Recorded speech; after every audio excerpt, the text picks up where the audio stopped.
झेप मराठी, आरसा महाराष्ट्राचा। राष्ट्रवादी काँग्रेसच्या सुकाणू समितीची बैठक। मनपा निवडणूक स्वबळावर लढवण्याची तयारी। शहराध्यक्ष पद सध्या स्थगित ठेवण्याचा निर्णय। धुळे महापालिकेच्या आगामी निवडणुकीच्या पार्श्वभूमीवर राष्ट्रवादी काँग्रेस अजित पवार गटाच्या सुकाणू समितीसह पदाधिकाऱ्यांची बैठक पार पडली। या बैठकीत निवडणुकीची रणनीती ठरवण्यात आली। सुकाणू समितीचे अध्यक्षपद माजी आमदार डॉक्टर फारुख शाह यांच्याकडे सोपवण्यात आले असले तरी आपण सगळेच अध्यक्ष आहोत अशी भूमिका त्यांनी बैठकीत मांडली।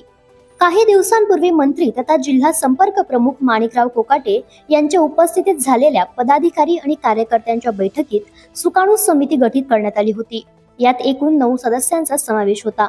मात्र कैलास चौधरी आणि महेंद्र शिरसाट या 2 सदस्यांचा यात नव्याने समावेश करण्यात आला।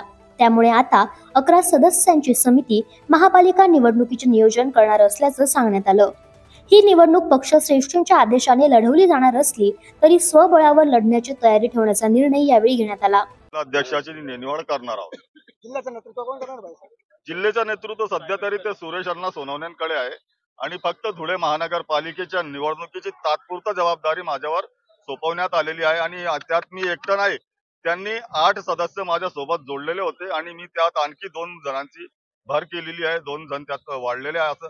अशी आमची 11 जणांची सुकाणू समिती गठीत झालेली आहे आणि आम्ही सर्व मिळून पूर्ण शहरात काम करणार आहोत। एकूण किती जागा लढवली जातील? 74 जागेची आता आमचं असं काही ठरलेलं नाही, परंतु जे अल्पसंख्याक बहुल भागात तेवढे तर पूर्ण आम्ही लढवणारच आहोत। आणि जर काही आम्हाला ते मित्र पक्षांकडून जर विनंती करण्यात आली की 2-4 जागा आमच्या पक्षाला सोडा तर आम्ही बघू तिथे तडजोड कशी करायची।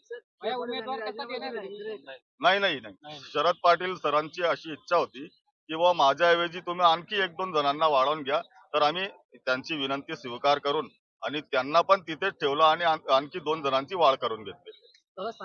प्रमुख पदाधिकाऱ्यांमध्ये माजी आमदार प्राध्यापक शरद पाटील, जोसेफ मलबारी, सुनील नेरकर, अनिल मुंदडा, कैलास चौधरी, गणेश जाधव, महेंद्र शिरसाट, डॉक्टर दीपश्री नाईक यांची उपस्थिती होती।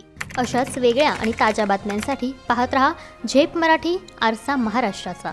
संपादक प्राध्यापक अनिल चव्हाण, धुळे।